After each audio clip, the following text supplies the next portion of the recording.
Selamat pagi, Mbak. Baik-baik, Mbak.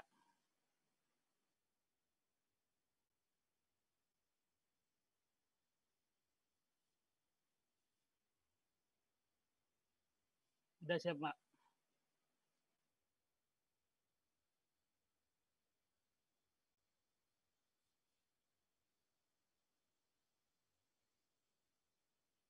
Oke. Terima kasih, Mbak Moderator.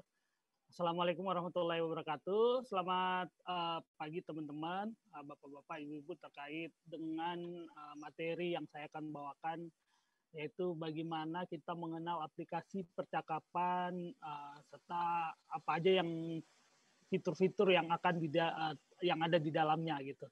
Jadi aplikasi percakapan ini membantu kita dalam proses berinteraksi dalam dunia cyber ya istilahnya, atau dunia internet gitu. Jadi kita bisa bertukar pikiran, informasi, kemudian pesan, kemudian bisa uh, uh, video call dan lain-lain ya, atau misalnya voice call dan lain-lain. Jadi sangat memudahkan bagi kita semua untuk mengenal kira-kira fitur-fitur apa yang bisa kita pakai nantinya untuk membantu kegiatan kita sehari-hari. Oke, perkenalkan, nama saya Anwar Fateh TNTI. Saya adalah IT Cyber Security di salah satu perusahaan di Oil and Gas Company. Saya juga adalah dosen di Universitas Balikpapan. Oke, kita awal kita ke definisi dulu ya. Apa sih definisi percakapan itu? Definisi percakapan itu adalah ada dua orang atau pihak atau lebih ya dalam berdiskusi ya, membicarakan suatu masalah dengan menggunakan aplikasi percakapan digital. Jadi dalam hal ini adalah berdiskusi, kemudian ada alat bantunya berupa aplikasi percakapan digital di dunia internet gitu ya. Kemudian kira-kira yang dilakukan apa aja sih gitu ya dalam percakapan tersebut. Pertama adalah ada yang disebut dengan online chat. Adalah bentuk komunikasi menggunakan internet dengan spesifik mengacu pada obrolan ya, berbasis teks. Intinya adalah berbasis teks antara dua pengguna atau lebih gitu ya, online chat. Kemudian ada yang kedua adalah namanya voice call ya, menggunakan suara sehingga obrolan percakapan itu bisa didengar oleh orang lain sebagaimana kalau kita melakukan panggilan telepon gitu ya di seluler gitu ya. Yang ketiga adalah video call. Video call ini adalah menggunakan video, jadi percakapan di mana wajah dan bentuk tubuh kita bisa dilihat oleh lawan bicara gitu ya. Jadi definisi-definisi ini yang mesti kita tahu untuk terlebih dahulu gitu ya. Kalau kita lihat data di Januari 2021 yang diterbitkan oleh Hotsuite, adalah lembaga marketing yang ada di internet yang mensurvei di Indonesia bahwa aplikasi yang banyak itu adalah, kalau dari sisi aplikasi percakapan itu banyak adalah WhatsApp gitu ya. WhatsApp nomor 2, sementara YouTube di nomor 1. Aplikasi percakap YouTube nggak masuk dalam kategori aplikasi percakapan. Jadi kalau saya lihat di sini, aplikasi yang percakapan yang paling besar itu di 87,7% itu adalah WhatsApp. Kemudian kita lihat ke Twitter ya, di 63,6%. Kemudian Facebook Messenger itu termasuk dalam kategori aplikasi percakapan juga di 52,4%. Jadi setelah WhatsApp ada namanya Twitter, kemudian ada Facebook Messenger, kemudian berturut-turut ke bawah itu adalah ada Telegram, ada WeChat, kemudian Snapchat dan Skype. Kalau di Skype itu di posisi 24,3%. Jadi kalau kita lihat di situ ada range turun naik, tapi cenderung stagnan. Dan kalau kita lihat memang lebih banyak di Indonesia itu adalah dalam satu smartphone itu menggunakan aplikasi WhatsApp dia punya, kemudian kita juga punya namanya Facebook Messenger yang kita install di handphone, kemudian Twitter juga kita install di aplikasi di smartphone juga bisa, di desktop juga bisa. kemudian aplikasi Telegram baik di versi desktop juga bisa, atau versi di aplikasi juga kita bisa install gitu ya. Oke, saya mau bertanya ke teman-teman, kira-kira aplikasi percakapan apa saja yang Anda punya? Saya coba lihat di kolom chat, kira-kira jawaban saudara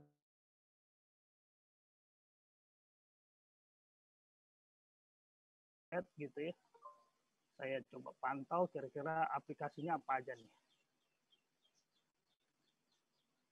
Oke, teman-teman kira-kira aplikasi, pertama dari Pak Cecep ya, WhatsApp Pak Cecep ya, sering dipakai. Yang lain kira-kira aplikasi percakapannya apa aja nih? Oh, ada yang dari Ibu Iren ya, WhatsApp dan Telegram. Ada WhatsApp dan Messenger dari Jambi, Putri Nur Latifa gitu ya. Oh, berarti WhatsApp, Telegram, FB, Instagram. Oh, tuh. WhatsApp ada yang lain juga. Ini sendiri ya. Dokter Sip. Kemudian ada WA Telegram, WA Line ya. Kemudian WhatsApp, Telegram, dan IG ya. Oke. Jadi, terima kasih teman-teman. Jadi aplikasi-aplikasi tersebut memang kalau kita lihat lebih banyak memang ketika disurvei itu memang aplikasi yang WhatsApp, karena selain memudahkan kita, ada fitur-fitur yang bisa kita manfaatkan di dalam aplikasi percakapan. Kemudian Messenger biasanya dipakai untuk marketplace, tambahan, dan untuk jual beli dan lain-lain, itu juga bisa kita manfaatkan Messenger dan lain-lain. Oke. Kalau di aplikasi percakapan Anda buat apa biasanya? Saya coba lihat lagi kolom chat, kira-kira Bapak Ibu sering ini kira-kira memakainya buat apa nih? Silakan pilih nomor 1, 2, atau 3 nih. Oh, ada. Oh, kebanyakan chatting ya. Oke, dari Trinovela. Oke, Denny story chatting gitu ya. Chatting. Ramadan, oke, chatting. Tia, oke, chatting video call. Oke, chatting. Oke, chatting. Oke, terima kasih semua. Jadi kelihatannya memang banyak di nomor 1, kemudian di nomor 3 ya. Jadi kecenderungan orang memang untuk melakukan suatu menggunakan aplikasi percakapan memang tujuannya untuk melakukan chatting ya, atau memberi pesan gitu ya. Kemudian video call, karena video call itu lebih adisional ya, tambahan, karena kita akan melihat betul-betul bentuk fisik raga kita ya, bisa kelihatan gitu ya. Di nomor 3. Kemudian memang kalau kita lihat kecenderungan untuk voice call itu jarang ya dilakukan. Cuma kalau misalnya di voice call itu biasanya sering untuk memang betul-betul kalau memang dibutuhkan gitu ya. Atau untuk misalnya ada juga suara direkam dulu baru dikirim. Ya, modelnya kayak gitu ya. Oke, kalau kita lihat di 2021 ada 10 aplikasi yang memang betul-betul untuk aplikasi percakapan yang Anda bisa gunakan. Yang pertama adalah tadi yang saya bilang adalah WhatsApp. Ya, di Indonesia memang hampir mostly semua menginstal WhatsApp. Karena fitur-fitur yang lebih simpel, lebih mudah, kemudian bisa disalin dan lain-lain, pesannya bisa diedit, kemudian bisa dihapus dan lain-lain. Itu aplikasi-aplikasi WhatsApp. Kemudian yang kedua adalah Facebook Messenger ya. Jadi Facebook Messenger ini biasanya juga dalam kalau saya bisa install WhatsApp, ada Facebook Messenger juga. Saya install juga buat aplikasi chat juga ya. Tapi untuk tujuannya berbeda ya. Untuk komunitas yang lain saya bisa di Facebook Messenger, kemudian WhatsApp untuk urusan misalnya bisnis dan lain-lain. Kemudian yang ketiga adalah Line. Ini dulu banyak yang sering memakai, tapi saya lihat kecenderungannya saat ini Line ini sudah ditinggalkan ya. Line ini, tapi tetap masih banyak juga yang menggunakan Line saat ini. Mungkin karena fitur-fitur daripada avatar, kemudian galeri-galerinya itu, sehingga menyebabkan banyak juga yang masih punya engagement ya untuk menggunakan aplikasi Line ini gitu. Jadi stiker-stiker itu sangat membantu sekali, karena stiker-stiker lucu di Line itu sangat enak dilihat ya. Kemudian ada juga aplikasi yang namanya Snapchat. Snapchat ini adalah semacam modelnya kayak Anda pernah lihat Instagram gitu ya. Instagram model-modelnya kayak Snapchat ya, modelnya kayak gitu, dan bisa dicoba untuk diinstal gitu ya. Kemudian WeChat. WeChat ini aplikasi percakapan juga. Dulunya memang untuk tujuannya untuk percakapan, tapi sekarang fiturnya seiring bertambahnya dengan waktu dia mirip-mirip dengan WhatsApp. WeChat ini lebih banyak di negeri tirai bambu ya, Tiongkok gitu ya. Jadi untuk aplikasi percakapan, kalau mau lihat banyak di mana komunitasnya, itu ya di negeri tirai bambu sana, Cina gitu. Karena memang aplikasi ini datangnya dari sana. Oke, dulu kita melakukan aplikasi telekonferensi, atau misalnya kita mau berbagi cerita melalui video call, itu biasanya kita pakai Skype. Dan itu biasanya untuk dipakai di kalangan bisnis untuk melakukan percakapan, kemudian berbagi sharing informasi dan lain-lain ya, Skype. Atau misalnya mau melakukan suatu interview dan lain-lain ke klien yang jauh, atau melakukan suatu telekonferensi. Biasanya memakai Skype. Kemudian yang ketujuh, dia biasanya kita juga ada yang namanya Google Hangout. Ya, ini bisa juga dipakai. Cuma memang Google Hangout ini jarang terexpose karena memang mungkin yang memakai juga masih sedikit. Begitupun dengan Viber. Padahal sebenarnya Viber ini lebih duluan daripada WhatsApp.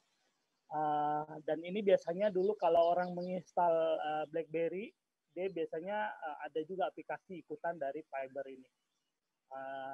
Kemudian yang ke-9 adalah Telegram. Telegram ini juga adalah tambahan kalau misalnya kita merasa bahwa WhatsApp itu nggak cukup biasanya.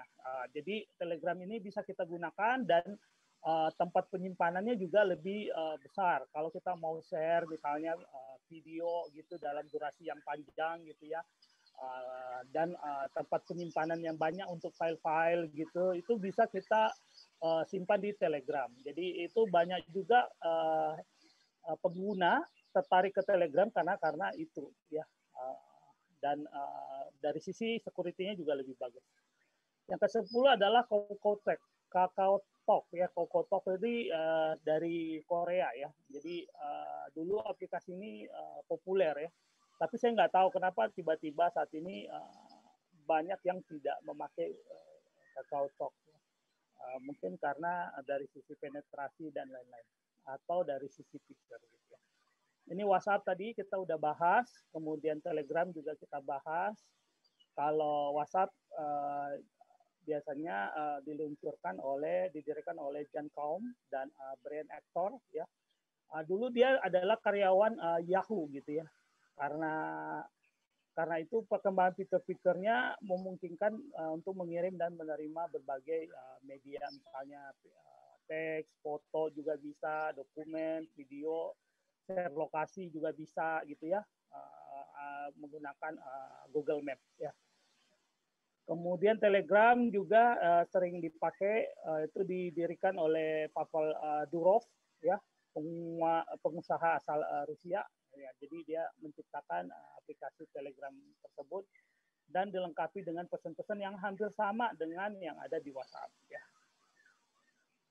Kemudian ada juga yang terbaru namanya Signal ya, aplikasi pesan, dia juga hampir sama dengan WhatsApp, cuma dia kemarin banyak beralih ke WhatsApp karena dari sisi security ya, atau keamanan dalam percakapan di aplikasinya, dan itu biasanya isu tersebut dikembangkan digelontorkan oleh yang namanya yang terdiri SpaceX, itu adalah Elon Musk. Kemudian dari situ biasanya banyak yang pengikut-pengikut untuk menyarankan untuk menginstal Signal gitu ya. Dan itu terjadi ya peningkatan signifikan pengguna Signal yang ada di dunia. Kemudian yang terakhir adalah WeChat. Ya, WeChat itu dibuat dengan layanan yang tadi aplikasi yang ada yang fasilitas seperti pembayaran atau memesan penerbangan atau itu tambahan-tambahan yang di-update oleh yang pembuat aplikasi. Gitu. Kalau di Indonesia ada nggak sih aplikasi percakapan yang memang betul-betul pure dari buatan Indonesia gitu ya, anak bangsa ya. Silahkan Anda menginstal namanya Chat aja gitu. Ya. Oke, makasih. Chat aja ya. Jadi ini aplikasi dari anak bangsa. Kemudian saya lanjut ke feature Google Meet ya. Google Meet ini memang kalau untuk telekonferensi atau dan lain-lain, ini ada fitur yang kita bisa manfaatkan yang namanya Google Meet ya. Jadi misalnya panggilan audio dan video dua arah gitu ya. Kemudian integrasi dengan Google Calendar. Jadi kalau misalnya kita udah nge-set meeting di Google Meet, nanti munculnya di Google Calendar, ada juga di Google Contact ya untuk panggilan rapat. Ya. Kemudian bisa juga terintegrasi ke dokumen, spreadsheet atau Excel.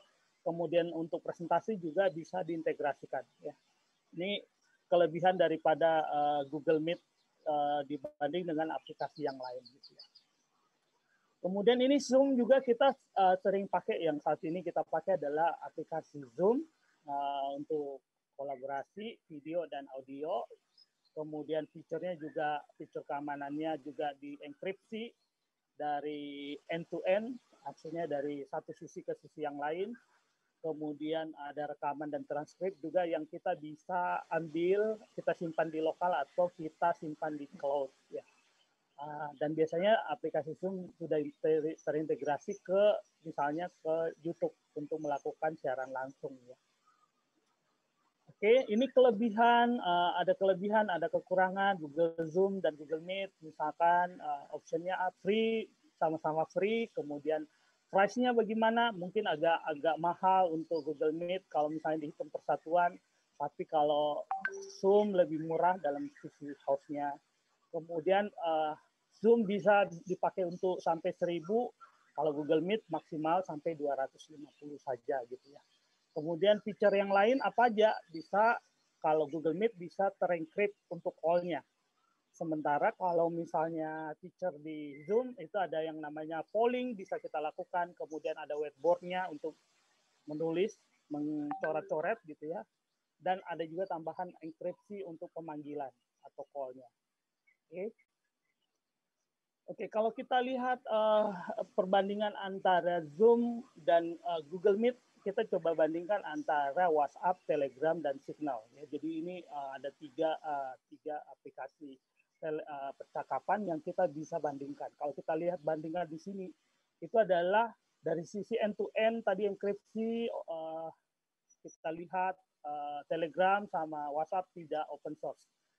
Dan kalau Signal dia open source itu bisa kita lihat model percakapannya seperti apa gitu ya. Kemudian screen security itu di WhatsApp nggak ada. Kemudian only secret chat-nya aja kalau di Telegram, kalau di Signal itu lebih bagus dari sisi security-nya ya. Grup chat security-nya apakah di WhatsApp lebih bagus atau enggak gitu ya. Di situ dilingkarin X, sementara Telegram juga X, kemudian Signal itu di tanda OK gitu. Berarti dari sisi aplikasi Signal lebih bagus dalam security, dalam untuk melindungi percakapan di grup gitu ya. Jadi tergantung ke Anda masing-masing yang mana kelebihan dan kekurangan aplikasi tersebut Anda gunakan. Kalau saya menyarankan memang sih lebih bisa Anda alternatif untuk menginstal yang namanya Signal. Dari sisi security, privasi bisa kita cek end-to-end-nya, kemudian kontak enkripsinya, kontak untuk kontak booknya atau kontak dari phone book dan lain-lain bisa kita lihat. Kira-kira kita bisa cek yang mana lebih bagus dari aplikasi-aplikasi percakapan. Kalau kita lihat yang lebih bagus ini ada juga di sini yang hijau ya, yang lebih secure gitu ya. Hijau itu maksudnya lebih secure. Kalau yang merah itu agak rentan gitu ya dalam serangan kerentanan serangan dari pihak kerentanan untuk dilakukan penetrasi ke sisi aplikasi tersebut. Oke, ini juga bisa kita lihat sebagai masukan bagi kita kira-kira aplikasi-aplikasi dalam mengoleksi data collection aplikasi tersebut dari sisi security-nya bagaimana. Itu kita bisa juga pertimbangkan untuk nantinya kita melakukan instalasi aplikasi percakapan tersebut. Oke, mungkin itu bahan materi saya. Terima kasih. Mudah-mudahan materi ini bisa bermanfaat. Sekiranya ada pertanyaan, kita bisa berdiskusi untuk lebih lanjut. Saya kembalikan ke moderator. Terima kasih. Assalamualaikum warahmatullahi wabarakatuh.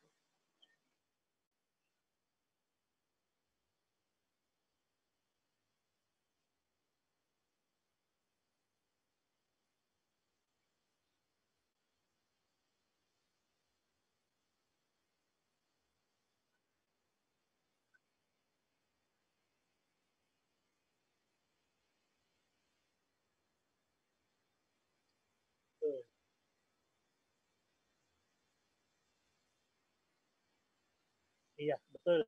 Mendekatkan yang jauh. Ya,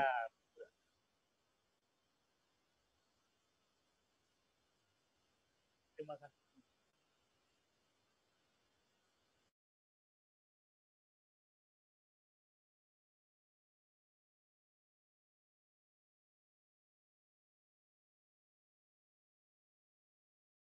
Selamat pagi, Mbak. Alhamdulillah.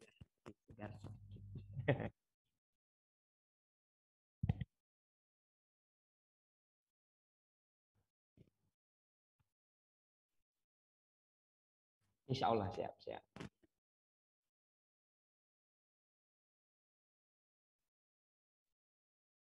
Baik, terima kasih.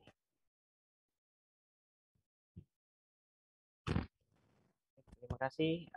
Assalamualaikum warahmatullahi wabarakatuh.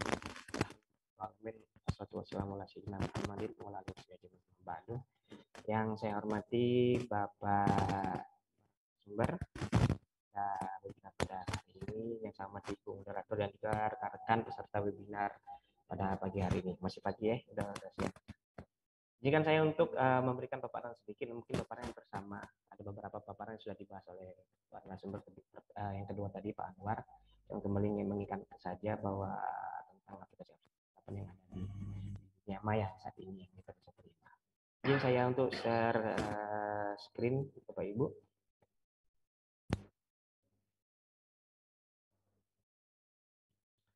Baik, tema yang diberikan oleh panitia keberadaan saya adalah mengenal berbagai aplikasi percakapan, perbedaan dan fiturnya. Dan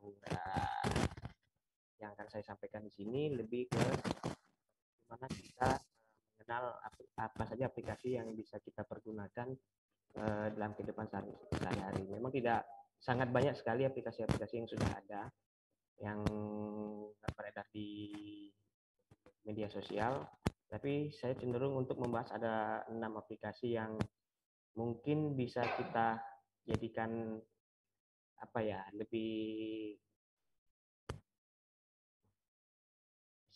iya. Ada 6 aplikasi percakapan yang akan saya bahas pada pagi hari ini. Ada WhatsApp, Telegram, Signal, dan WeChat, Line, dan Facebook Messenger.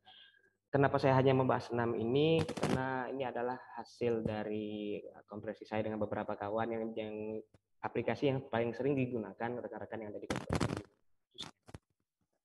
Memang aplikasi yang di sini adalah aplikasi yang lebih banyak menggunakan kemampuan untuk dalam chatting.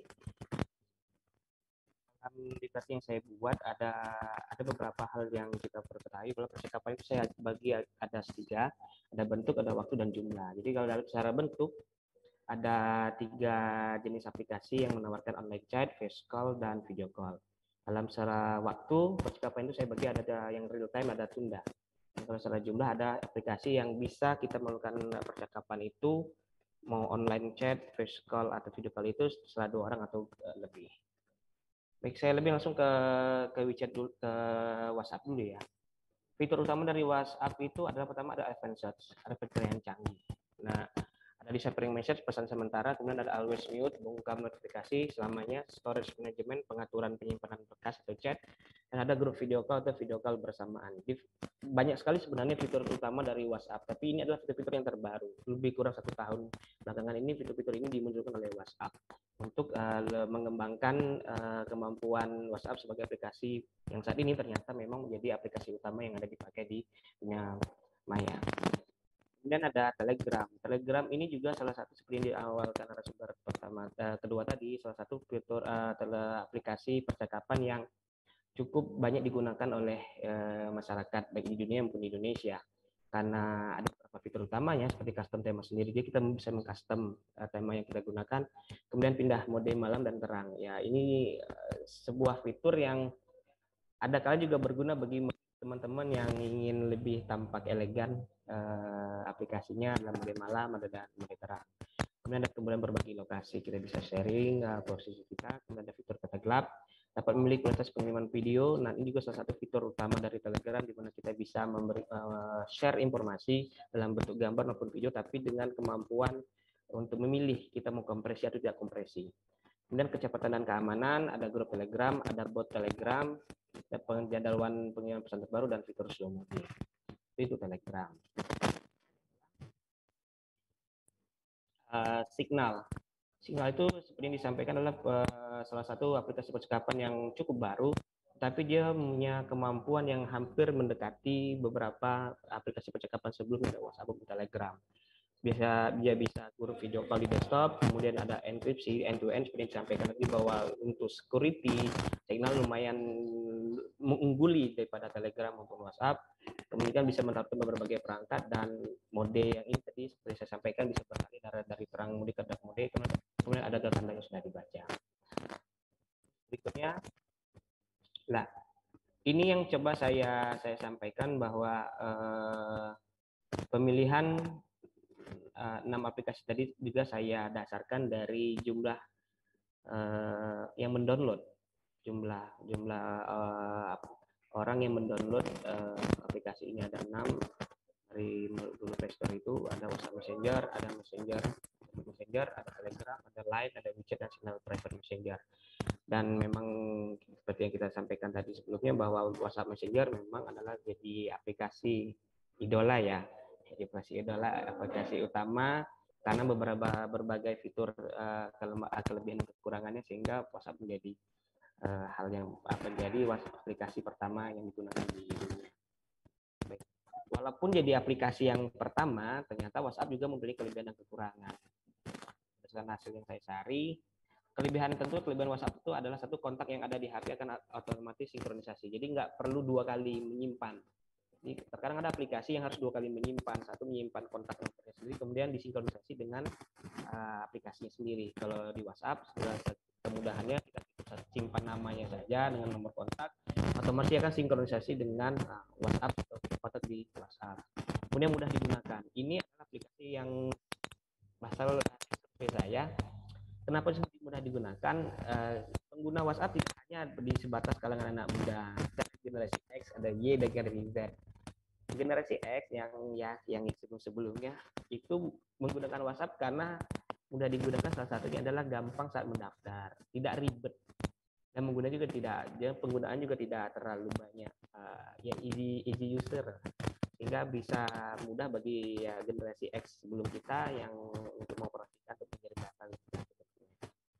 Hadirnya backup chat. Nah, hadirnya backup chat ini juga menjadi keuntungan sendiri karena kita bisa melihat kembali aplikasi apa saja percakapan, apa saja file-file yang kita sudah kirimkan melalui WhatsApp. Dan tentu ini harus diupdate ya. Artinya aplikasi WhatsApp sebelumnya yang belum diupdate tentu hadir backup chat ini tidak terlalu banyak. Tapi jika aplikasi update WhatsApp ini diupdate terus-menerus, maka akan backup chatnya akan juga lebih bagus. Kemudian tadi tersedia fitur story, ya seperti biasalah, satu story untuk melihat ya curhatan isi hati dalam WhatsApp itu seperti biasa. Kemudian ada beberapa kekurangannya. Kemudian emoticon yang kurang menarik. Bawaan dasar dari WhatsApp itu sendiri memang ya sedikit kurang menarik. Tapi kurang menarik atau tidak menarik ini lebih ke personal. Ada yang bilang ini udah menarik sih WhatsApp, tapi ada yang bilang kurang menarik. Kekurangan ini bisa ditutupi dengan ada hadirnya stiker. Namanya stiker. Jadi stiker ini mampu mengaktualisasikan atau menggantikan kekurangan emoticon tadi di WhatsApp ini dengan stiker. Jadi ekspresi yang ingin kita sampaikan dalam sebuah chatting, baik itu pribadi maupun grup, juga bisa tersampaikan melalui stiker ini. Kemudian sering minta update ya. Untuk meningkatkan performa dari WhatsApp itu sendiri, maka WhatsApp sering meminta update. Bagi beberapa kalangan ini mengganggu, karena ada beberapa updatean itu bukannya menambah kemampuan itu, tapi justru mengurangi. Kaitannya mungkin adalah itu sendiri tambah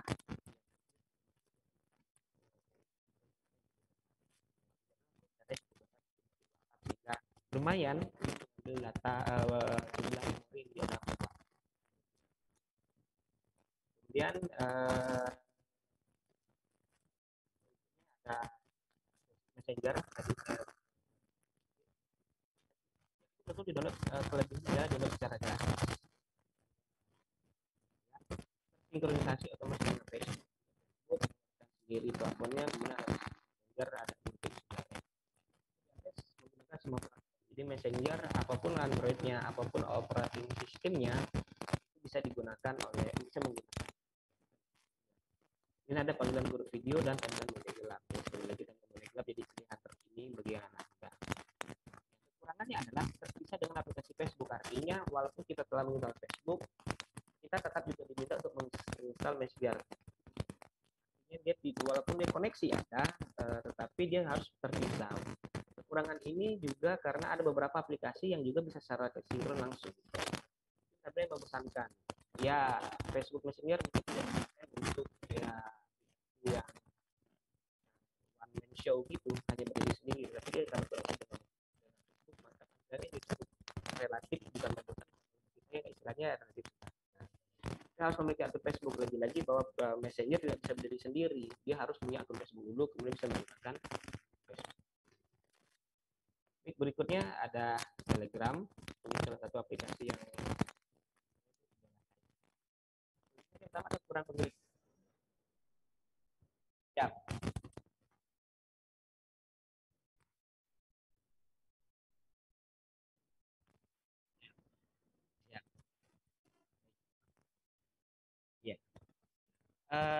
Untuk Telegram sendiri kita ada kelebihannya adalah ukuran pengiriman file yang saya sampaikan tadi. Ada yang mengatakan hampir nilai file yang dikirimkan itu hampir 2 GB. Ada yang menyatakan seperti itu. Tapi jelas file yang dikirimkan untuk dari Telegram itu di atas 100 MB sehingga bisa mengirimkan gambar atau video dengan menyibukkan file asli atau kompresi. Jadi yang saya sampaikan tadi bahwa ada dua cara untuk mengirimkan gambar, yaitu dengan file kompresi atau tidak file kompresi. Sehingga kita punya pilihan ini file mau dikirim secara utuh dengan file besar atau dengan menggunakan size yang kecil. Kemudian ada lebih tertata dengan hashtag. Nah, Telegram memberikan kesempatan kita untuk hashtag. Hashtag gunanya di sini adalah untuk melakukan membantu dalam pencarian. Jadi apa saja yang kita akan cari di dalam Telegram akan lebih mudah dengan menggunakan hashtag. Ada mengadakan fitur channel dan bot juga digunakan, banyak digunakan untuk di grup Telegram sendiri. Saya bergabung di Telegram ini ada beberapa grup ya, film segala macam sangat menggunakan fitur channel dan bot ini. Jumlah anggotanya cukup banyak. Jadi ada yang bilang 2.000, ada yang 3.000. Jadi Telegram dibandingkan WhatsApp yang terbatas jumlah member grupnya, Telegram juga sangat banyak. sehingga memungkinkan kita membuat grup Telegram untuk satu alumni sekolah misalnya. Kemudian memori penyimpanan besar, Telegram bekerjasama dengan ya iCloud, sehingga memori kita bisa file yang kita kirim bisa disimpan di tempat yang besar. Jadi tidak khawatir akan kekurangan memori penyimpanan. Kekurangannya lah tidak bisa update status. Jadi kalau istilah teman-teman pengguna WhatsApp, kita update status dong. Nah di Telegram enggak. Terus kemudian ada grup video call tidak tersedia. Jadi di WhatsApp kita bisa sampai 8 grup video call, ada 8 orang di dalam satu grup. Sedangkan Telegram tidak ada, dia nggak bisa. Kemudian banjir obrolan dari grup ini salah satu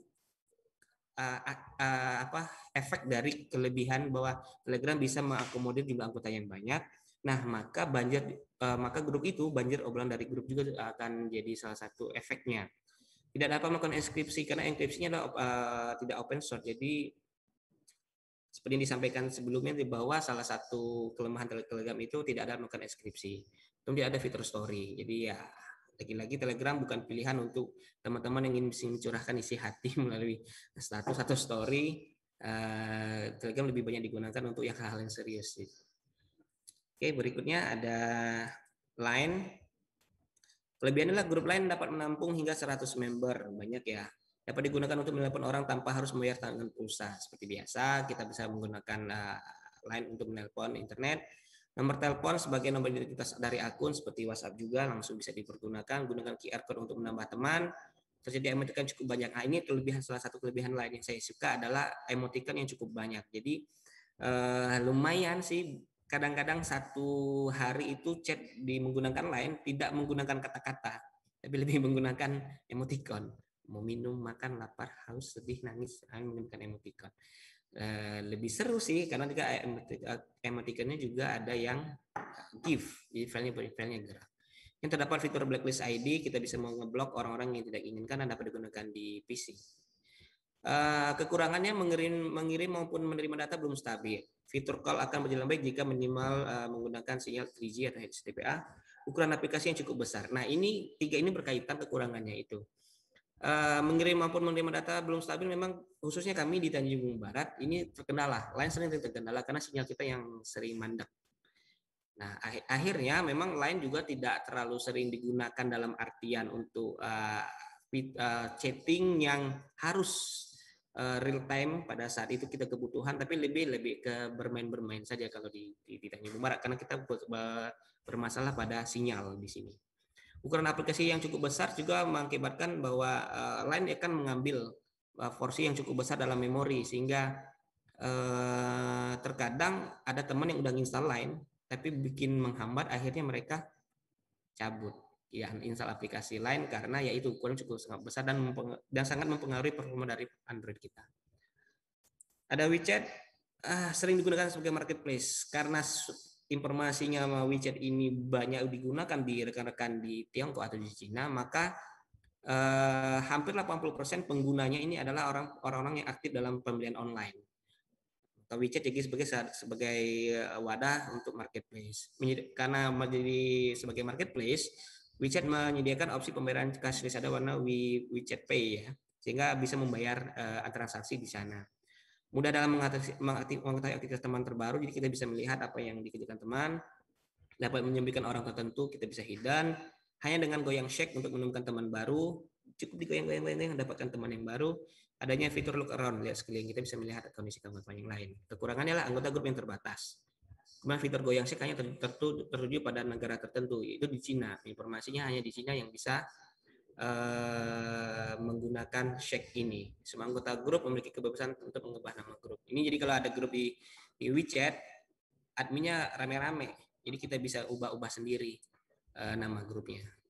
Terakhir ada Signal, keamanannya dalam percakapan lebih cepat, independen, kualitas audio jernih, bisa dark mode dan bisa edit foto. Salah satunya adalah kualitas audio jernih. Saya pernah coba bahwa ya alhamdulillah sinyal audio di Signal tuh lumayan jernih dan ada kemampuan bisa edit foto bagi teman-teman yang ya mencari gaya baru lah, chat sambil bisa edit foto, mungkin bisa di Signal. Kelemahannya adalah karena ini aplikasi yang lumayan baru, terlalu banyak update. Jadi terlalu sering Signal itu meminta update. Kelemahannya yang kedua adalah jika Signal itu tidak diupdate, maka pesan itu tidak terkirim. Jadi kalau kita diminta update, kita nggak update deh, ntar aja lah nggak update. Nah, permasalahannya pesan yang kita kirim kan melalui Signal itu bisa tidak terkirim. Harus menunggu update yang selesai. Kekurangan yang ketiga, harus sinkronisasi ulang sehabis update. Nah, ini dia tidak otomatis seperti aplikasi-aplikasi lainnya. Jika sudah update ya udah, nggak perlu sinkronisasi lagi. Tapi Signal setiap kali update maka dia harus sinkronisasi ulang sehabis update. Baik, mungkin itu saja pemaparan saya pada pagi hari ini. Cuman yang saya sampaikan adalah pilihan tetap ada pada kita, apa yang mau kita gunakan dalam aplikasi percakapan. Yang intinya satu adalah jangan memilih aplikasi percakapan itu hanya coba-coba, karena tentu kita berkaitan dengan memori, berkaitan dengan manfaatnya juga. Kalau ingin pilih percakapan, pilih percakapan yang benar-benar kita bisa gunakan, dan percakapan yang kita nggak sendirian gitu loh. Ada beberapa teman yang pernah menginstal, salah satunya adalah aplikasi Beep misalnya. Ternyata dia hanya sendiri yang menggunakan, teman-teman lain di kontaknya tidak menggunakan itu, jadi kan mubazir juga ya kan. Jadi pilihlah aplikasi percakapan yang bisa kita gunakan, yang nggak ribet di kita, dan tentu teman lain juga menggunakan aplikasi itu. Jadi kita nggak ngomongnya sama dinding chat sendirian aja, tapi kita bisa ngomong sama teman-teman yang lain. Mungkin itu saja. Mohon maaf jika ada kekurangan. Saya tunggulah jika ada pertanyaan lebih lanjut. Terima kasih. Assalamualaikum warahmatullahi wabarakatuh.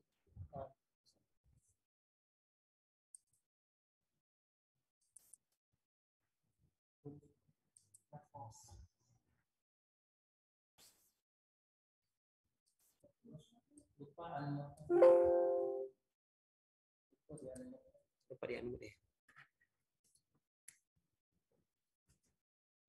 Nggak keluar.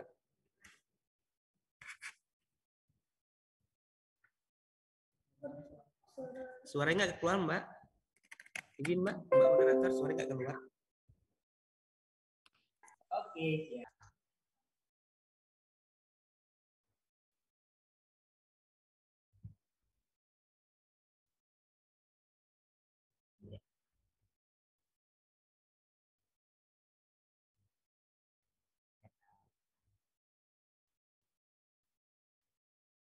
Iya, jadi idola. Ya, Mbak.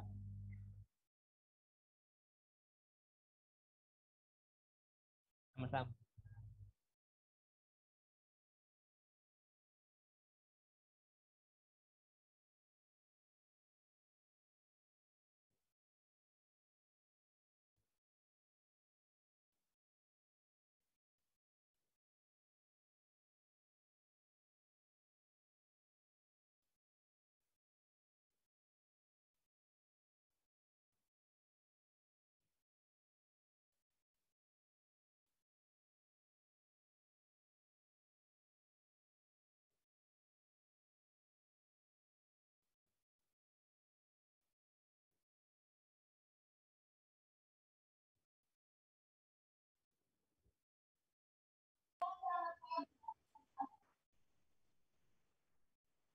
Ya, selamat pagi Mbak. Alhamdulillah.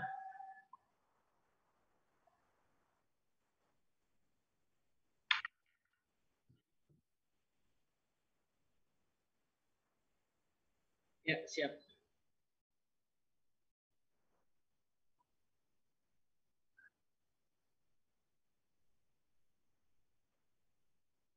Ya, terima kasih Mbak.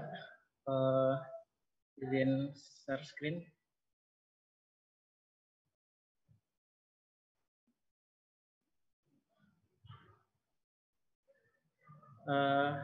Oke, Assalamualaikum warahmatullahi wabarakatuh.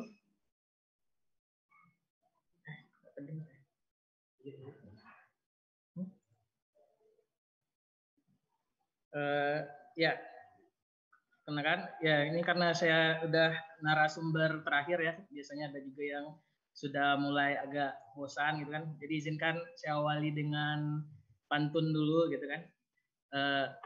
bukan petir sembarang petir, petir menyambar Surabaya hingga Jakarta. Terima kasih Bapak Ibu yang sudah hadir. Saya doakan kaya raya, banyak harta, masuk surga. Saya juga, biar nggak rugi. Perkenalkan, nama saya Gary gitu kan. Alhamdulillah itu MIKOM-nya di Universitas Andalas juga dibiayai Kominfo ya. Terima kasih Kominfo. Sekarang bertugas di Pemkab Tanjung Jabung Barat sebagai GPR, Government PR atau Pranata Humas, kemudian juga di KNPI sebagai wakil ketua. Nah, ada juga IG-nya, kalau mudah-mudahan habis ini bisa bertambah juga ya followersnya. Nah, di sini saya membahas mengenai aplikasi percakapan. Ya, mungkin terlihat receh ya. Mungkin setiap kita sekarang ini rata-rata punya 1 sampai 4 aplikasi percakapan. Ketika ditanya apakah punya, apakah paham ya, biasanya menjawab paham, tapi ketika ditanya lagi bagaimana untuk yang level yang lebih lanjut gitu kan, apakah fiturnya ya, mungkin itu ada yang belum, hanya sekedar untuk menggunakannya dalam percakapan atau chatting. Nah, kira seperti itu. Kemudian kalau kita lihat dari, kita mulai dari sejarah dulu kali ya. Kalau ini dalam 10 terakhir, perkembangan teknologi dalam 10 tahun terakhir ini berpengaruh kepada perkembangan aplikasi. Itu mulai dari tahun 2000, mulai dari Jabber, atau kalau kita lihat sebelumnya lagi, mungkin kalau Bapak Ibu masih ingat ya, angkatan 90-an atau di atasnya mungkin ada Yahoo Messenger ya, sekarang sudah ada lagi, atau juga Microsoft Chat MIRC itu gitu kan ya, untuk berkenalan lewat komputer. Ya, saya ingat mungkin ada yang pakai nick cowok keren, cewek cantik ya, seperti itu dulu ya gitu kan.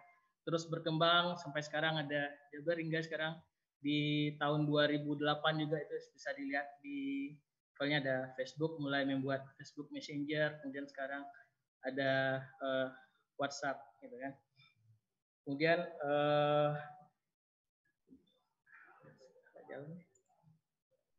nah, kita mulai dari data dulu ya. Soalnya kalau kata dosen saya dulu, tanpa data itu tidak lengkap. Ini data yang kita lihat sekarang, bahwasanya keadaan digital Indonesia digital 2021, bahwasanya total populasi kita penduduk Indonesia ada 274 juta, dan dari 274 juta itu 202-nya itu sudah terhubung ke internet. Berarti ada 73,7% dari penduduk Indonesia sudah terhubung ke internet. Kemudian dari 202 itu 170 jutanya itu aktif di sosial media atau media sosial.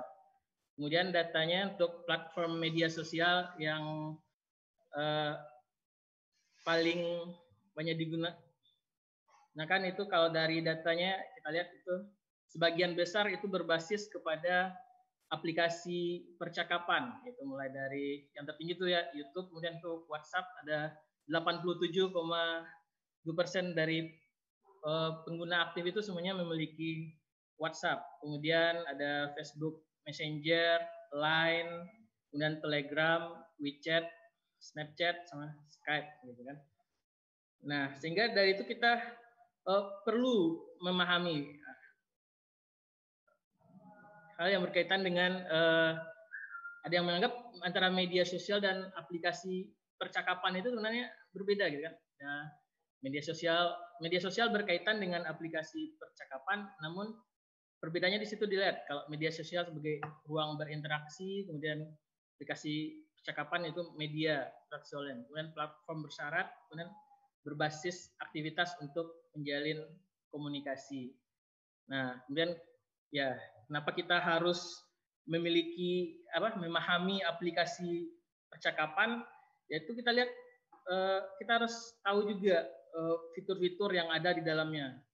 Ya, ada yang bertanya mungkin kok mau chatting aja perlu paham atau perlu kompetensi gitu. Nah, karena kalau kita masuk ke dunia internet itu ya kita harus tidak gampang atau terbebas bergaul di internet. Seperti yang disampaikan sumber sebelumnya, ada jejak digital, ada hal yang jadi tidak sebebasnya kita bisa memanfaatkannya gitu kan. Nah, Kemudian berdasarkan data itu ya, untuk di Indonesia aplikasi percakapan masih dikuasai oleh WhatsApp, kemudian Facebook Messenger, WeChat, Snapchat, dan juga Telegram. Nah, aplikasi percakapan menjadi salah satu garda terdepan terjadinya komunikasi daring saat ini, apalagi dengan keadaan pandemi COVID saat ini.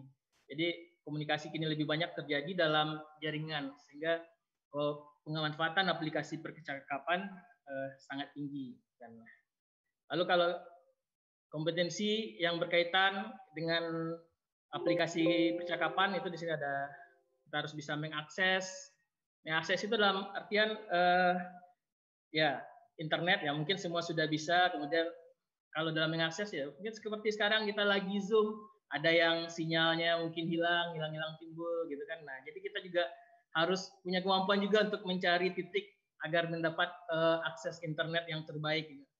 Ada juga yang mungkin di suatu daerah sampai manjat pohon juga gitu kan. Kemudian syarat aplikasinya bagaimana, kita juga harus tahu dalam sebelum kita mengunduh suatu aplikasi itu ada syarat dan ketentuan yang juga harus kita ketahui gitu kan. Kemudian untuk memahami ya, ini mungkin terlihat receh juga, misalnya ada syarat ketentuan umur ya, walaupun pada akhirnya semua umur juga sekarang juga banyak yang sudah mengunduh dari aplikasi percakapan tersebut. Kemudian namun kalau kita terlambat ya, kita asal setuju aja ketika itu kita bisa terlambat menyadari fitur-fitur yang ada itu juga bagus nantinya untuk kita dapat lancar dalam memahami aplikasi percakapan tersebut. Misalnya dalam aplikasi percakapan itu ada formatnya, format teks, panggilan suara aja. Teks itu semua, terus panggilan suara seperti di WhatsApp atau juga di lain. Kemudian yang kita lakukan sekarang itu video call dan juga atau conference lewat aplikasi Zoom. Nah, kemudian teks itu kadang juga kita juga harus tahu bagaimana setelan dasar dari aplikasi percakapan. Kita harus kenal kelebihan dan kekurangannya ya. Tadi sudah disampaikan oleh narasumber sebelumnya. Kalau WhatsApp kelebihannya seperti ini, Line, Telegram, gitu kan. Dan kemudian kita juga harus selalu memperbarui aplikasi. Kadang ada fitur-fitur terbaru ya. Ketika ada notifikasi untuk memperbarui aplikasi ya, kita jangan langsung mengabaikan ya. Mungkin itu ada hal-hal terbaru yang untuk memperlancar komunikasi kita nantinya dalam menggunakan aplikasi percakapan yang kita gunakan. Nah, kemudian kita juga bisa untuk menonaktifkan fitur-fitur yang sebenarnya kita tidak butuhkan ya. Misalnya kalau kadang seperti di WhatsApp ada download otomatis ya. Sebenarnya itu yang bisa langsung menghabiskan kuota, langsung itu kita bisa nonaktifkan misalnya seperti itu.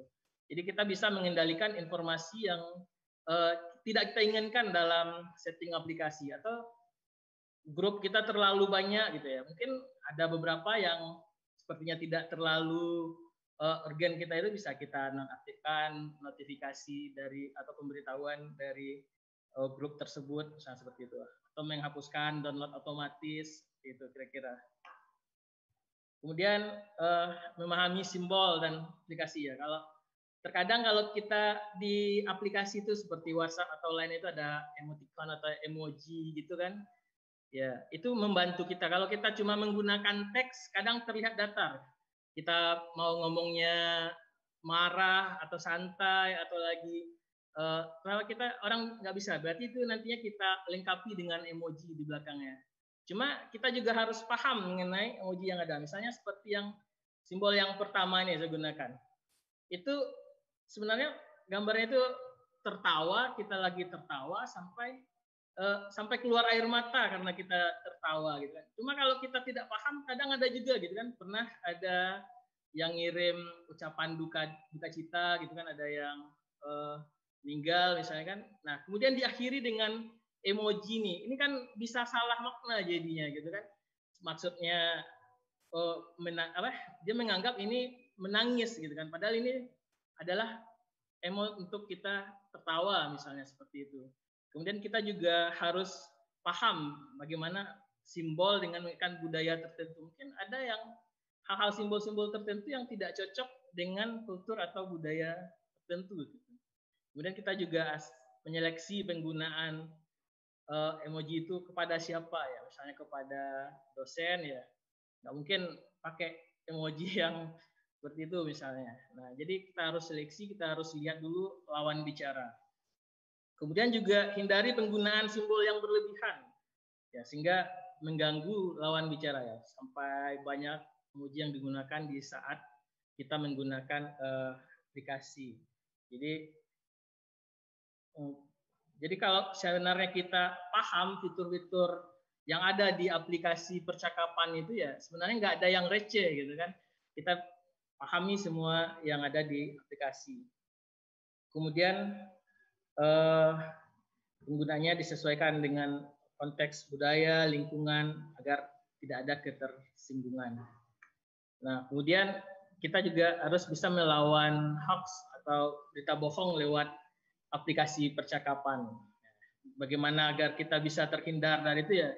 Setiap ada berita atau hal yang masuk, ya, kita jangan langsung bagikan, tapi kita harus verifikasi dulu. Verifikasi itu sekarang udah banyak media yang bisa kita gunakan, misalnya seperti cek data gitu kan, cekdata.com, atau media-media mainstream gitu, media-media yang memang bisa terpercaya informasi yang diberikannya. Kemudian kita seleksi lagi, identifikasi, kita seleksi berita yang masuk itu. Jadi karena kebanyakan sekarang ini kalau dari hasil surveinya itu usia 36 sampai 39 itu yang paling rentan, paling sering ya, begitu masuk suatu berita tanpa dicek langsung di forward, langsung di-share lagi ke grup, dari dapat di grup ini langsung dibagi lagi grupnya. Seharusnya kita seleksi dulu.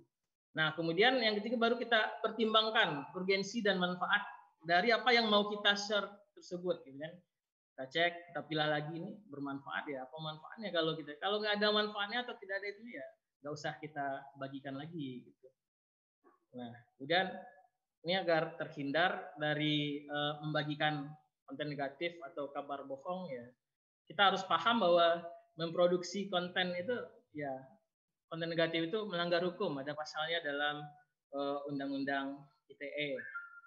Nah, kemudian kita juga harus paham bahwa konten negatif yang kita produksi itu sulit dihapus jejak digitalnya, seperti yang dikatakan oleh narasumber sebelumnya tadi, jejak digital. Ya mungkin kita tidak sadar, mungkin kita baru bagikan, kita hapus lagi, kita kan nggak sadar. Misalnya ada berapa orang di dalam suatu grup ya, yang udah main screenshot, atau yang sudah itu.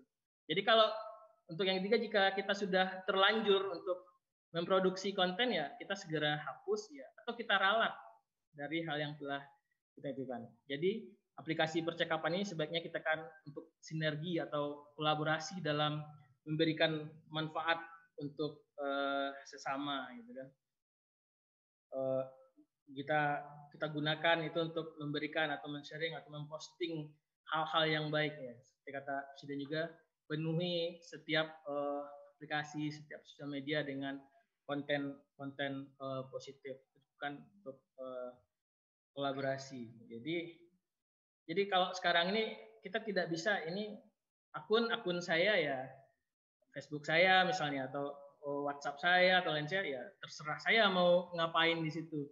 Nggak bisa gitu karena masalah jejak digital tadi. Jadi kita harus bisa ngerem, memposisikan diri kita, atau maksudnya ya kalau saya post ini nanti efeknya seperti apa ya, atau kalau lebih sebenarnya untuk kita bisa membatasi diri misalnya ya, kalau kita sebagai mahasiswa misalnya, kalau saya post atau bagikan ini, nanti kalau orang tua saya yang baca kira-kira seperti apa ya dampaknya, atau kalau dosen saya lihat kira-kira seperti apa. Nah, jadi itu bisa kita jadikan sebagai rem agar kita bisa terhindar dari membagikan konten negatif. Kira seperti itu saja mungkin yang saya sampaikan, mungkin saya kita dalami lewat sesi diskusi. Soalnya tadi beberapa hal yang ingin saya sampaikan sudah ada di narasumbernya ya. Beli durian bersama kekasih ya. Cukup sekian dan terima kasih.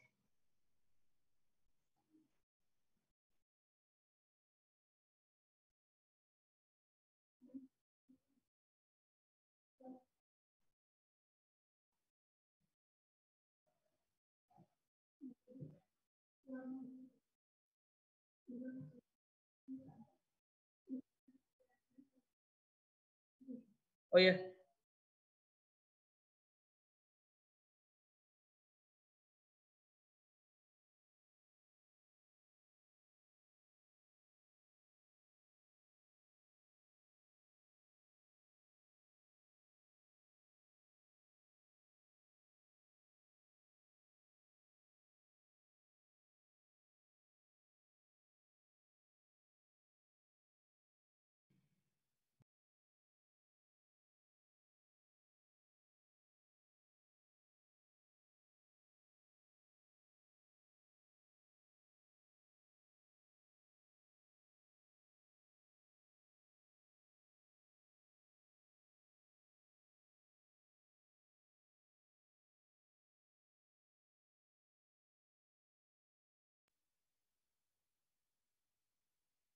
Masih, Bu.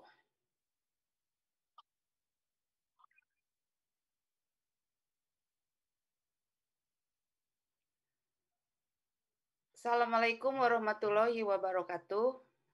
Waalaikumsalam warahmatullahi wabarakatuh. Sebetulnya pertanyaannya sudah dijawab di kolom chat, tapi tidak salah kalau saya bertanya lagi. Untuk ke Pak Cecep Nurul Alam, Silahkan, Bu. tadi disebutkan bahwa data yang sudah ada di internet tidak bisa dirubah atau dihapus kembali. Nah, pertanyaannya, dengan kemajuan teknologi dan informasi, adakah solusi atau aplikasi tertentu agar kita bisa menghapus data yang sudah ada di internet yang dinilai kurang bagus atau merugikan kita? Demikian, terima kasih. Assalamualaikum warahmatullahi wabarakatuh. Waalaikumsalam. Baik, terima kasih Bu Haji.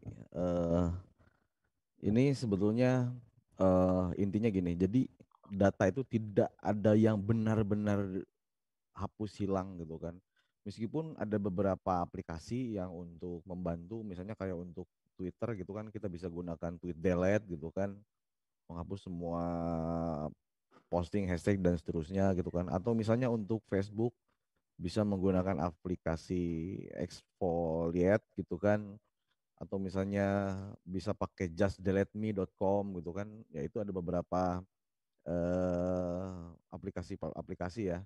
Ada yang menggunakan dset.com gitu kan, dset.me gitu kan. Nah itu sebetulnya yang di delete itu kan di displaynya kan, sementara di servernya dia sendiri itu sebetulnya masih ada gitu kan. Jadi kalau ada yang tim yang berwenang itu ngecek langsung ke servernya gitu kan, atau di situnya itu saya yakin masih ada itu gitu. Nah, jadi intinya nggak akan benar-benar dihapus gitu kan. Yang ada itu tidak ditampilkan biasanya seperti itu gitu kan. Atau bisa juga kita menggunakan misalnya kalau Google itu ada yang melalui Google Support gitu ya. Jadi beberapa pertanyaan atau beberapa request yang kita ajukan untuk menghapus beberapa konten gitu kan. Tapi itu harus persetujuan Google-nya dulu gitu kan. Nah kalau misalnya yang untuk user kita itu ditutup, dalam artian dalam tanda petik itu dihapus gitu ya. Ya itu untuk displaynya saja gitu kan. Tapi ya di server Google-nya sebetulnya yang history itunya masih ada gitu kan. Jadi kalau untuk kepentingan satu dan lain hal, terutama untuk misalnya keamanan dan seterusnya, itu pasti ada gitu kan. Atau misalnya bisa menggunakan situs misalnya di forget.me gitu kan. Ya ini sebetulnya yang dihapus dalam tanda petik itu kan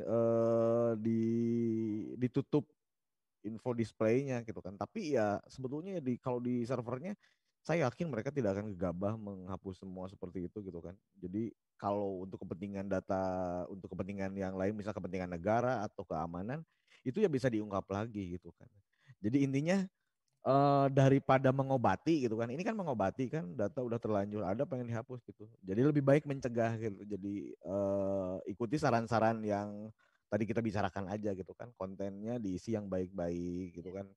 Terus mulai memproteksi diri gitu. Jadi pertama kali bikin akun tuh udah diproteksi gitu. Tadi ada pertanyaan juga, Facebook saya sering dihack gitu. Padahal udah di password bener segala macem. Nah kan seberapa bener kita kan nggak tahu juga gitu kan. Ya kalau ribet dihack terus mah ya mending tutup akun, bikin lagi yang baru dengan data-data yang baru lagi, tapi sebelumnya diproteksi dulu gitu kan. Jadi itu jauh lebih aman sebetulnya daripada kita setiap hari mikirin medsos, Facebook gitu kan, cuma sekedar dihack lagi ya, bikin lagi yang baru yang lebih bersih, yang lebih protektif gitu kan. Saya pikir itu kita akan menghindari seperti itu gitu. Dan jangan tergiur dengan link-link yang nggak dikenal gitu kan, entah itu berupa hadiah, entah itu berupa voucher, bonus, diskon gitu kan, ya itu dihindari lah. Apalagi orang yang nggak dikenal gitu kan, situsnya nggak kenal, begitu dicek situsnya naon, situs naon gitu kan, nggak jelas gitu kan. Jadi hal-hal seperti itu yang harus kita prepare di awal gitu kan. Jadi makanya aplikasi-aplikasi itu bisa lah digunakan untuk seperti itu. Tapi intinya data aslinya itu di servernya Google, di servernya WhatsApp, di servernya Twitter. Itu saya yakin masih ada story paling akhirnya itu gitu. Nah seperti itu Bu Haji. Ya, terima kasih Pak. Sangat Siap. puas.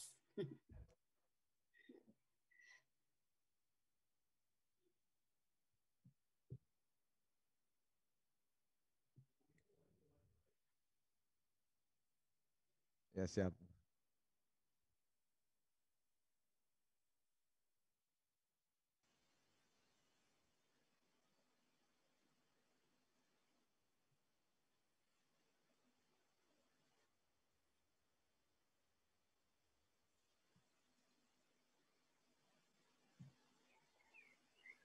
Ya Bu, masih step.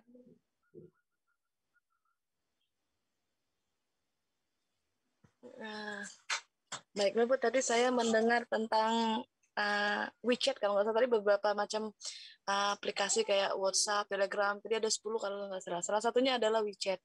Tadi sempat saya baca di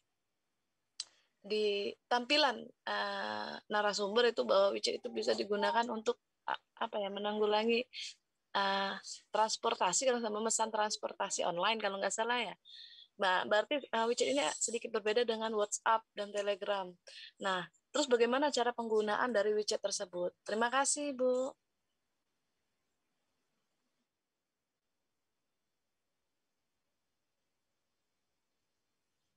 Oke, terima kasih Bu Sri Sunarti atas pertanyaannya. Memang dia aplikasi WeChat ini memang fiturnya ada tambahan ya, dan memang berbeda dengan aplikasi-aplikasi aplikasi percakapan lainnya gitu ya. Jadi memang di slide tadi memang ada membahas bahwa aplikasi ini bisa untuk memesan atau semacam aplikasi untuk pemesanan ya, misalnya transportasi semacam Gojek atau GoCar. Jadi memang aplikasi WeChat ini memang banyak dipakai di kalangan di negeri tirai bambu untuk melakukan suatu aplikasi pemesanan transportasi, dalam hal ini adalah semacam taksi dan lain-lain gitu ya. Jadi memang sangat berbeda sekali ya. Jadi feature tambahan ini bisa dimanfaatkan, tapi tidak berlaku untuk di Indonesia ya. Dan itu memang terbatas untuk di negeri sana gitu ya, aplikasi tersebut. Jadi memang beberapa aplikasi-aplikasi yang ada di aplikasi percakapan bisa saja aplikasi tersebut belum untuk fitur-fiturnya itu memang terbatas, tidak digunakan untuk dia di negara lain, tapi berlaku untuk negara sendiri gitu ya. Jadi aplikasi-aplikasi itu memang ada batasan-batasan dari sisi negara masing-masing gitu. Yang mana dibuka, yang mana yang diizinkan, fitur-fiturnya yang mana dibuka, yang mana ditutup itu juga tergantung dari regulasi dari pemerintah setempat atau negara yang dituju gitu ya. Aplikasi ini fiturnya apa memang cocok atau enggak gitu. Mungkin itu Ibu Sri Sunarti, semoga bisa membantu informasi tersebut.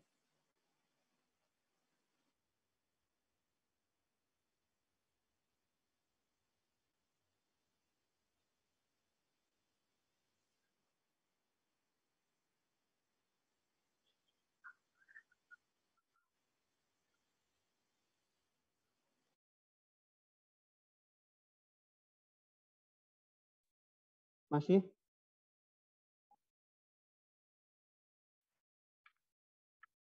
Ya, terima kasih atas kesempatannya. begini, Pak Edi tadi kan disebutkan bahwa aplikasi ya WhatsApp itu ya lebih baik dibandingkan apa namanya aplikasi Telegram terkait enkripsi end to end.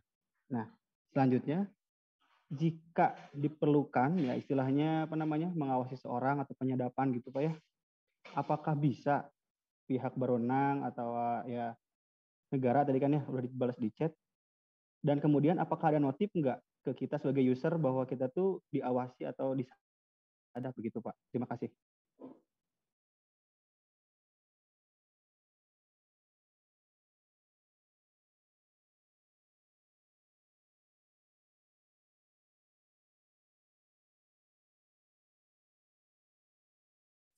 Oke, baik Bapak Rizky, saya ulangi. Seperti sering didengungkan oleh beberapa aplikasi, penyelenggara aplikasi WhatsApp, Telegram maupun Signal, mereka menyatakan bahwa aplikasi mereka itu secure-nya tinggi. Mereka menggunakan teknik enkripsi end to end. Di mana end to end itu yang sering didengungkan bahwa enkripsi end to end itu adalah hanya penerima dan pengirim pesan saja yang bisa mengetahui apa yang dikirim, apakah chatting, video, atau gambar, segala macamnya. Bahkan pihak miliknya WhatsApp maupun Signal ataupun aplikasi lainnya tidak bisa melihat. Tapi lagi-lagi seperti disampaikan oleh para narasumber sebelumnya bahwa itu tidak terlihat, bukan arti hilang. Artinya bahwa untuk kepentingan negara maupun tentang keamanan, hal-hal itu bisa dibongkar. Kasus pernah terjadi pada Telegram yang dulu pernah beberapa kali video dikirimkan secara pribadi antara penerima dan pengirimnya. Kemudian ternyata bisa dibuka kembali karena ada hal-hal yang kaitannya dengan terorisme macamnya. Jadi menurut hemat saya bahwa seperti yang disampaikan, apakah keamanan kita bisa dibobol? Ya bisa dibobol, tapi tentunya hal ini tidak akan pernah diumumkan oleh pihak penyelia itu sendiri. Karena jika diumumkan maka akan menjadi blunder. Tentunya mereka akan kepercayaan kita kepada aplikasi yang kita gunakan itu akan jauh berkurang. Tentunya pendapatan perusahaan juga akan berkurang. Tapi yang jelas bahwa itu bisa dibobol, yang saya tahu itu bisa dibobol, tapi sesuai dengan seperti yang disampaikan di narasumber pertama bahwa aplikasi yang akan masuk ke dalam suatu negara itu akan tidak semua fiturnya bisa kita buka, tergantung dari negara itu sendiri mau fitur apa yang bisa digunakan di negaranya.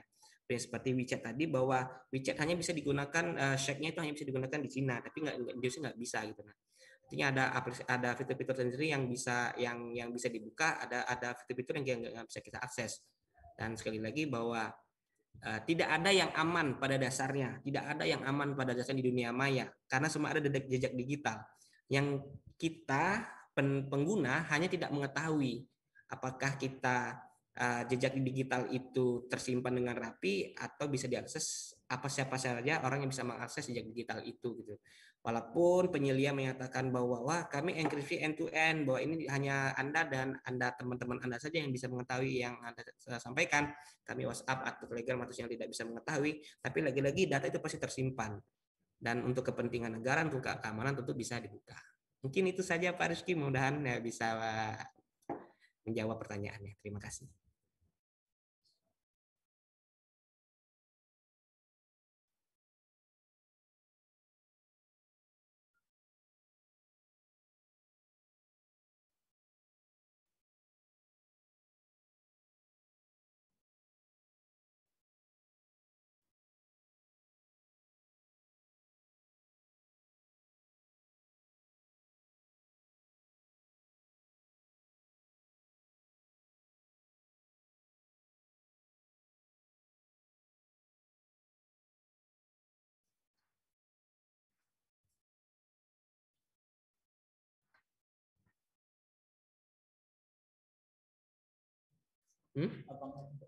Ya, aku lagi ya.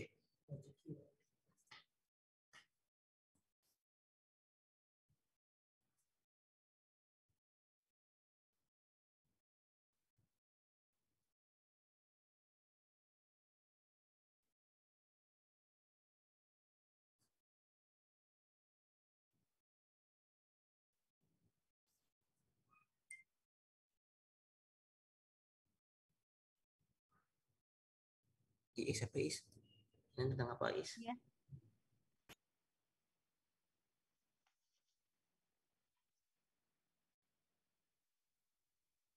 Ya,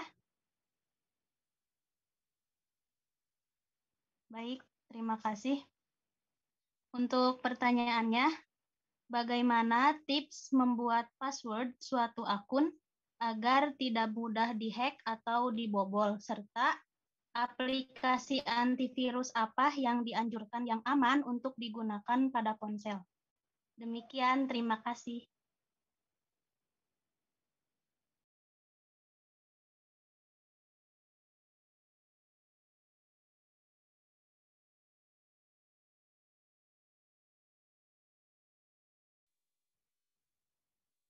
Ya, Mbak Is, mohon diulang pertanyaan, Mbak.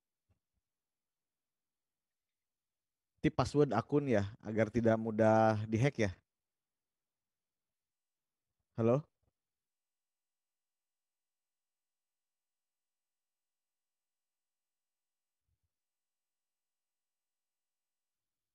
Ya, ya, ya. Biasanya kalau untuk contoh password itu minimum 8 karakter ya. 8 karakter itu kalau bisa kombinasi, ada huruf kecilnya, mengandung huruf besarnya, mengandung angkanya gitu ya. Jadi dengan seperti itu atau tambah karakter lain ini akan menjadi lebih kuat gitu kan. Jadi sehingga orang lain tuh nggak mudah menebak gitu ya. Jadi kalau orang lain nggak mudah menebak, nah itu dianggap lebih kuat gitu kan. Kalau bisa jangan frasa gitu kan. Kayak Bandung misalnya A-nya bisa diganti sama angka 4 gitu kan. G-nya angka 6. Ini masih kurang kuat dibanding dengan contoh yang tidak frasa tadi. Ini udah saya tulis di kolom chat ya. Nah, untuk antivirusnya bisa gunakan apa saja sih sebetulnya. Tapi kalau saya sarankan sih yang berbayar ya. Yang berbayar itu kenapa? Karena fiturnya lengkap gitu kan. Dia punya anti tracking, punya fitur internet security, VPN dan seterusnya, itu bisa digunakan juga. Kalau merek tergantung selera sih sebetulnya ya, kalau merek apapun gitu kan. Kalau saya sih pernah pakai Kaspersky, pernah FVG juga pernah, Asset Node juga pernah. Tiga-tiganya oke juga sih. Dia tergantung budget, yang kedua tergantung kebiasaan gitu kan. Yang keempat tergantung bonusnya banyak nggak gitu kan. Jadi pilih ada antivirus yang seperti itu. Saya pikir antivirus sekarang kan udah relatif murah-murah ya gitu kan. Jadi nggak kayak dulu kan sangat mahal gitu kan kalau untuk antivirus. Tapi sekarang udah relatif lebih murah. Jadi mending mulai dari sekarang gadget kita atau laptop kita atau handphone kita ya gunakan aplikasi-aplikasi yang legal saja gitu. Hindari aplikasi bajakan atau dapat dari crack-crackan gitu ya. Jadi dihindari. Itu saja mungkin. Baik, terima kasih Mbak.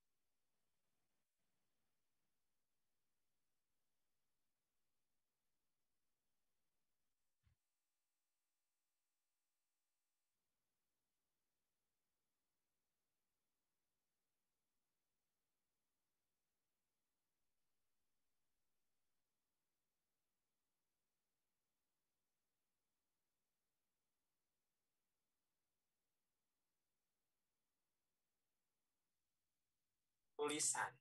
Masih.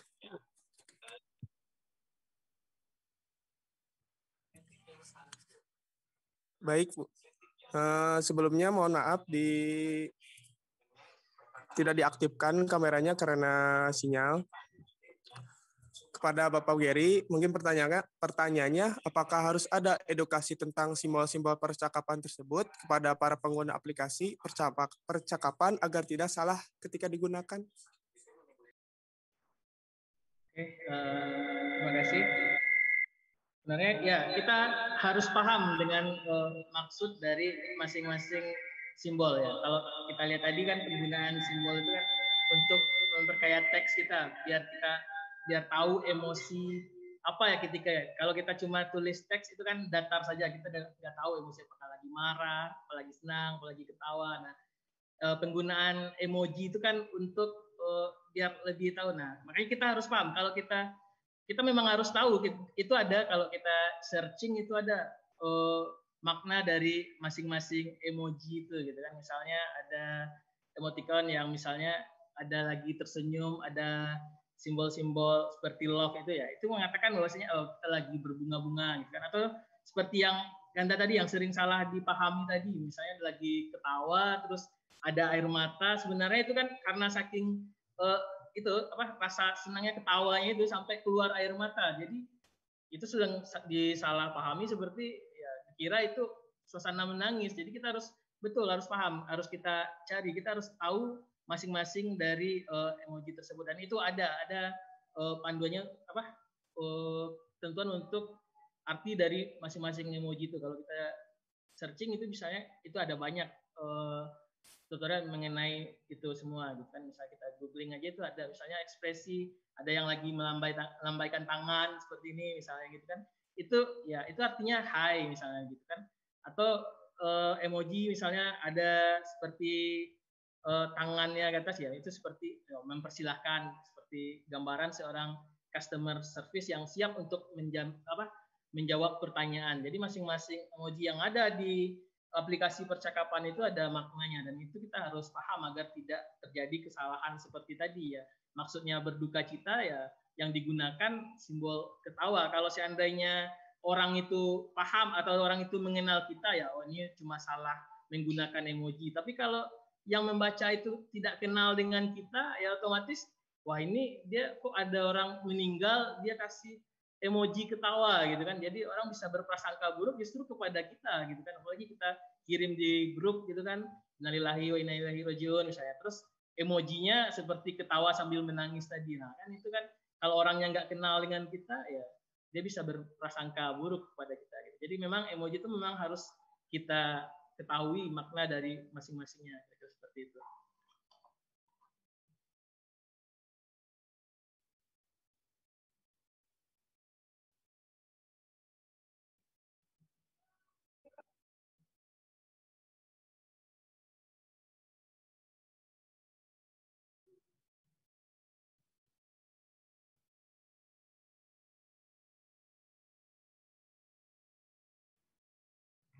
Masih. Halo.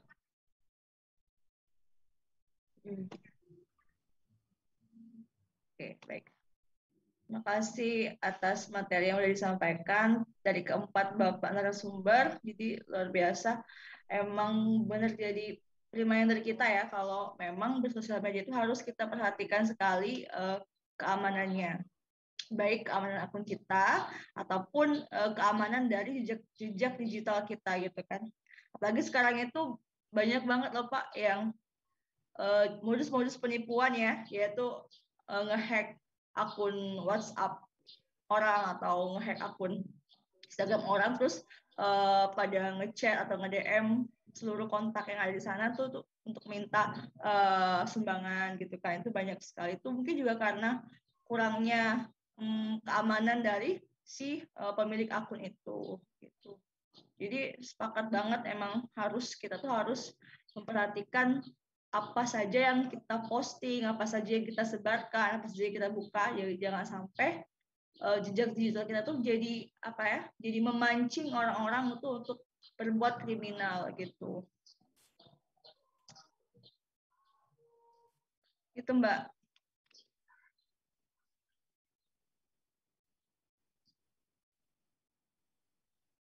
Oke, kalau dari aku sendiri sih itu gimana agar akun kita itu tetap aman dan juga jejak digital kita tetap baik.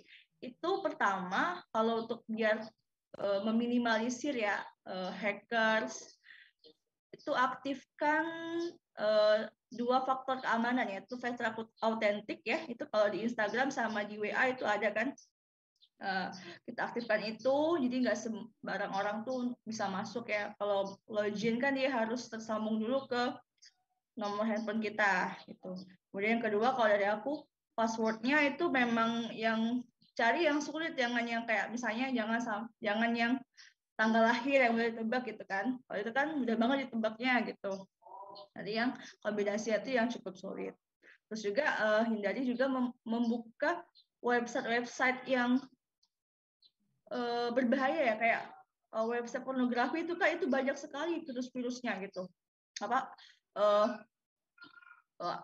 Link-link yang dikhawatirkan nanti bisa membuat akun kita tuh ke hack gitu. Itu sih Mbak kalau dari aku.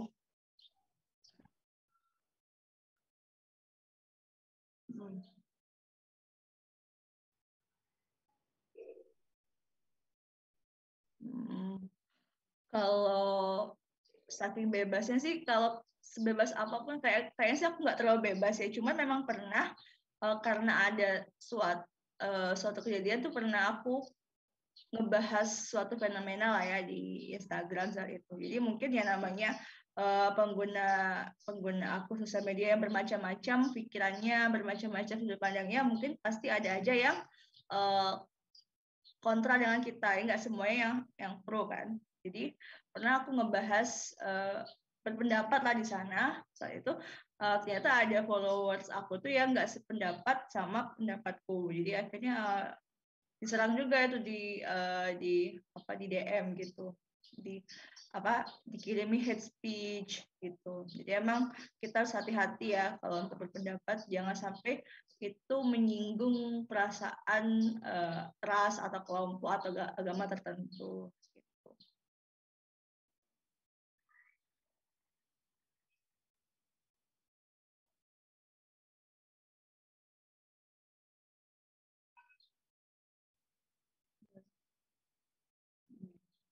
Benar.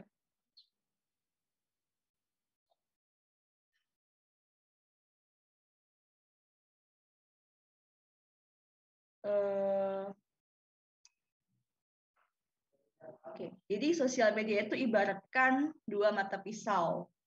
Di satu sisi dia itu memiliki dampak yang sangat positif, dapat positif yang sangat banyak ya untuk kehidupan kita.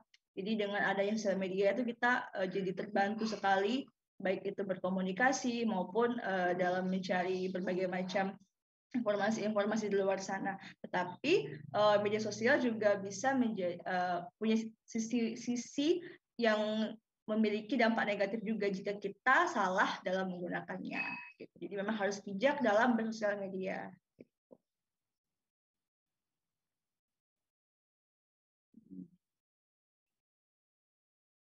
Oke, sama-sama.